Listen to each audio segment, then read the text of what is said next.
नमस्कार, मैं हूँ प्रेम कुमार, आपका स्वागत है इस चर्चा में, इस बातचीत में। मैं ये बात क्यों कह रहा हूँ, प्रणाम इंडिया पर लगातार कह रहा हूँ कि आखिरी लड़ाई लड़ रहे हैं अशोक गहलोत। अशोक गहलोत जो मुख्यमंत्री हैं, कांग्रेस के कद्दावर नेता हैं, कांग्रेस में पकड़ है और बारंबार वो पकड़ दिखाते रहे हैं और आलाकमान के सामने उनकी जिद चली भी है। आलाकमान ने हमेशा उनकी बात इच्छा या अनिच्छा से मानी भी है। फिर भी जो कांग्रेस की लगातार सूचियां आ रही हैं और एक दो सूची आने वाली है, इन सूचियों में जो पैटर्न झलकता है वो पैटर्न एकोमोडेशन का पैटर्न झलकता है। कांग्रेस आलाकमान अशोक गहलोत को बिल्कुल खारिज भी नहीं कर रही है कि कांग्रेस के भीतर ही असंतोष पैदा हो जाए और आलाकमान ही खलनायक हो जाए, जैसा कि बीजेपी में देखने को मिला, चाहे मध्य प्रदेश हो या राजस्थान में। और राजस्थान में बीजेपी ने अपने आप को संभाला, वसुंधरा राजे को एकोमोडेट किया और अब वसुंधरा राजे थोड़ी बेहतर स्थिति में हैं। उसी तरीके से कांग्रेस के भीतर भी कांग्रेस का आलाकमान अशोक गहलोत को खारिज नहीं करना चाहता, लेकिन यह भी साफ बता देना चाहता है कि हम इस आपको बरगद का पेड़ बनकर नहीं रहने देंगे। बरगद का पेड़ तो आलाकमान ही है। ये बात साफ तौर पर कही जा रही है। एक मिनट में बैटरी लगा लूं।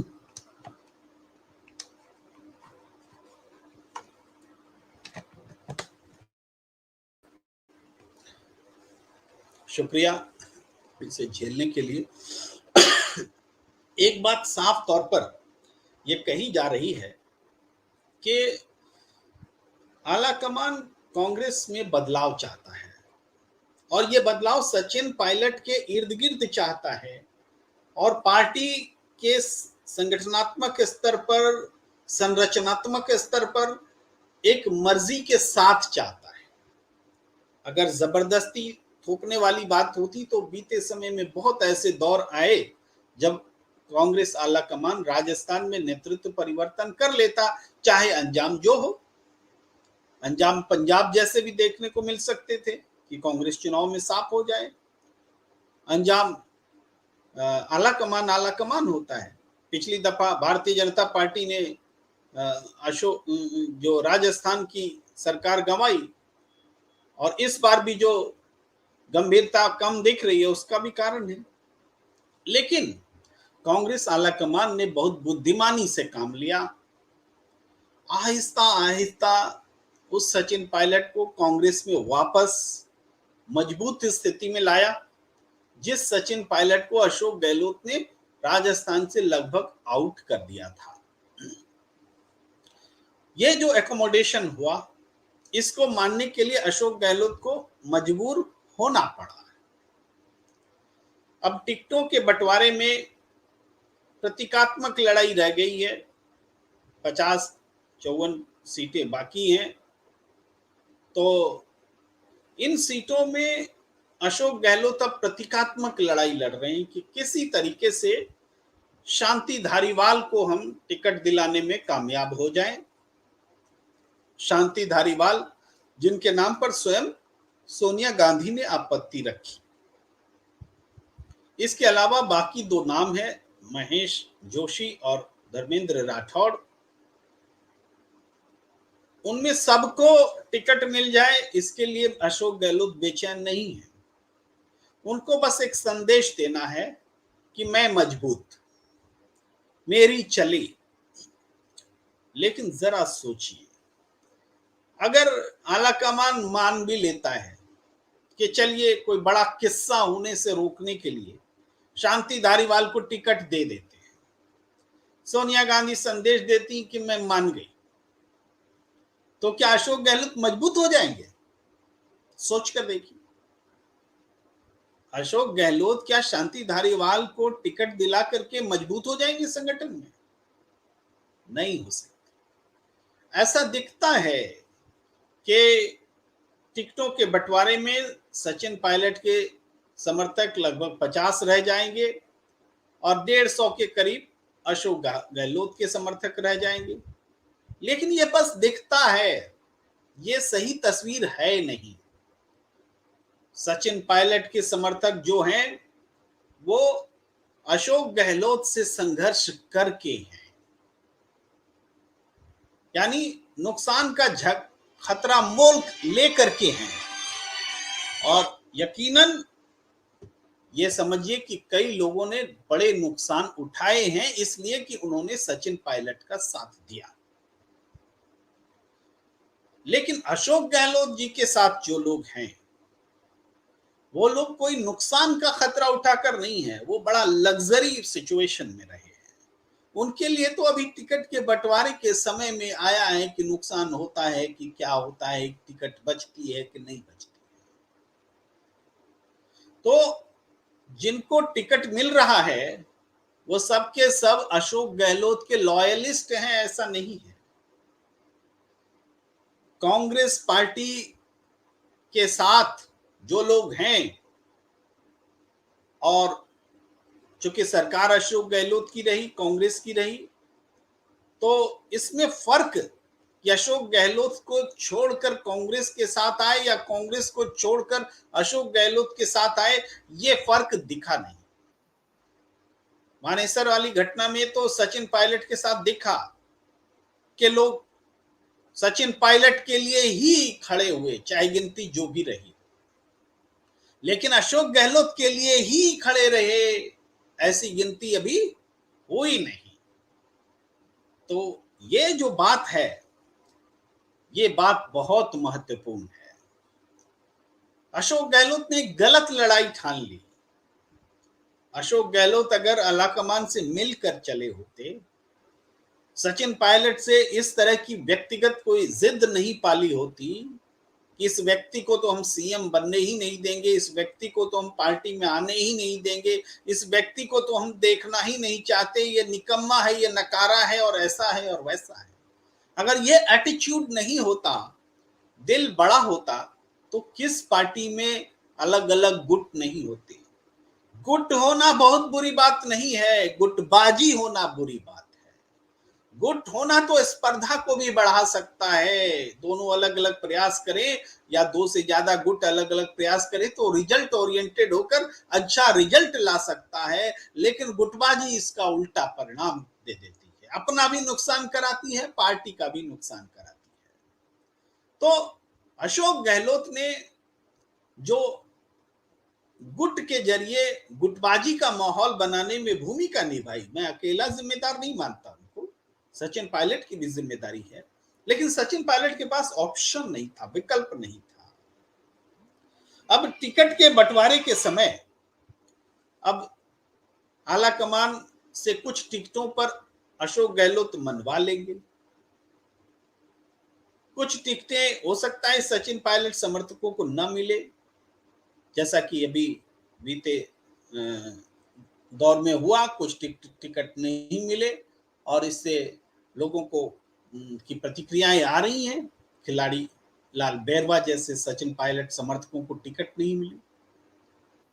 इसके अलावा और भी बहुत सारे लोग, सचिन मिल का, सुभाष मिल का, क्षमा कीजिए, सुभाष मिल का टिकट कट गया, सचिन पायलट ने तो अफसोस भी जताया। और भी बहुत सारे लोग हैं जो कि सचिन पायलट के घोर समर्थक रहे और उनको टिकट नहीं मिला। उनके सुर बागी हो भी सकते हैं, होना भी चाहिए, मैं समर्थन या विरोध नहीं करता, लेकिन एक व्यक्ति का रिएक्शन अलग अलग लोगों पर डिपेंड करता है। वो अगर रिएक्शन करे, वो बगावत करें, तो ये उनका फैसला हो सकता है। लेकिन कांग्रेस इस पूरे चुनाव में टिकट बंटवारे को लेकर के रणनीति के मामले में एक गलत जगह उलझी हुई जरूर दिखी है। इसके समर्थक, उसके समर्थक, और इसमें जो बहुत बड़ा कॉज सैक्रिफाइस हुआ है वो हुआ है बदलाव के लिए उम्मीदवार, नए प्रत्याशी की खोज, नए लोगों को अवसर, महिलाओं को, युवाओं को अवसर, ये सैक्रिफाइस हुआ है। हालांकि आखिरी जो सूचियां आई हैं उसमें बड़ी संख्या में नए उम्मीदवार दिए गए हैं और उन नए उम्मीदवारों का वेलकम हो रहा है, इसको अप्रिशिएट किया जा रहा है। काश ये संख्या थोड़ी बड़ी होती तो और अच्छे परिणाम की उम्मीद कांग्रेस कर सकती थी। अब इस संघर्ष में अशोक गहलोत अपने समर्थकों का टिकट बचाने के लिए, अपनी मूछ ऊंची रखने के लिए, अपनी पगड़ी ऊंची रखने के लिए जो कुछ भी कर रहे हैं वो वास्तव में कांग्रेस का नुकसान है। जीत की गारंटी नहीं है। वो लोग जिनकी पैरवी कर रहे हैं अशोक गहलोत, वो लोग तो हार की गारंटी है जिसके लिए वो आप पैरवी कर रहे हैं। अगर आला कमान अशोक गहलोत की बात इसलिए मानता है कि कोई बगावत हो जाएगी तो ये कॉम्प्रोमाइज है और शायद समय भी कम है कि इसके अलावा कोई रास्ता नहीं।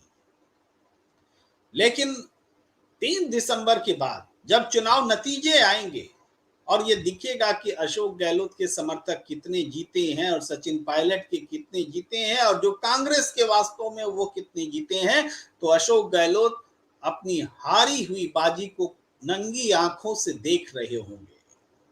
ये एक पॉलिटिकल एनालिस्ट का, एक पत्रकार का, एक मेरे पूरे करियर का एक अनुभव जो है वो मैं बयां कर रहा हूं और बहुत पहले बयां कर रहा हूं। आप चुनाव नतीजे आएंगे तो इसको आप टैली करेंगे, आपको मेरी बातें याद आएंगी। राजनीतिक रूप से अशोक गहलोत के लिए ये आप कह सकते हैं कि कांग्रेस में तो कम से कम ये इतना बड़ा मौका फिर दोबारा नहीं मिलने वाला है। उनका आखिरी चुनाव भी हो सकता है कि राजनीतिक तौर पर वो कोई दूसरा रास्ता अख्तियार भी करें, यह भी संभव है। लेकिन कांग्रेस ने जितना फ्री हैंड उनको दिया, उसके जवाब में उन्होंने वक्त रहते हुए जिस तरीके से आलाकमान की बाहें मरोड़ने की कोशिश की है, जिस तरीके से अपने चंद लोगों को बचाने के लिए राहुल गांधी तक को नाराज कर रखा है, पार्टी के बड़े बड़े नेता नाराज हैं, सिर्फ इसलिए तो कि चुनाव के समय में कोई बड़ी गड़बड़ी ना हो जाए, पार्टी टूट ना जाए, गलत मैसेज ना चला जाए, चुनाव हार न जाए। बस इसी सिचुएशन का तो फायदा उठा रहे हैं अशोक गहलोत। क्या इससे पहले सरकार ना गिरे उस सिचुएशन का, तो क्या इसको पॉलिटिकली विन विन थोड़ा बोलते हैं, बोलेंगे क्या? ये आखिरी लड़ाई लड़ रहे हैं अशोक गहलोत, ये मैं कह रहा हूं। और इस बात को समझने समझाने के लिए बहुत ज्यादा सबूत और गवाह की जरूरत नहीं है। राजस्थान के लोगों से आप पूछ सकते हैं, महसूस कर सकते हैं। राजस्थान के लोग तो महसूस कर ही रहे हैं। मैं ये बात इसलिए बोल रहा हूं क्योंकि ये वीडियो पूरे देश में देखा जाता है, देश से बाहर भी देखा जाता है। तो राजस्थान के लोग तो इसको महसूस कर ही रहे हैं। राजस्थान के बाहर के लोग इसको बेहतर महसूस कर रहे हैं, करेंगे। तो इस चर्चा को यही विराम देने का वक्त, टिकट बंटने पर, टिकट की बात सामने आने पर, नई सूचियां आने पर हम समीक्षा लेकर आगे आएंगे और राजनीति जैसे जैसे करवट बदल रही है उस हिसाब से भी हम आपसे बातचीत करते रहेंगे। फिलहाल हमें आप आज्ञा दीजिए ताकि हमारे बीच बातचीत का जो सिलसिला है वो आगे भी जारी रहेगा। और ये YouTube चैनल पर आप सब्सक्राइब कीजिए, फेसबुक पेज पर, ये हमारा औपचारिक आग्रह। नमस्कार।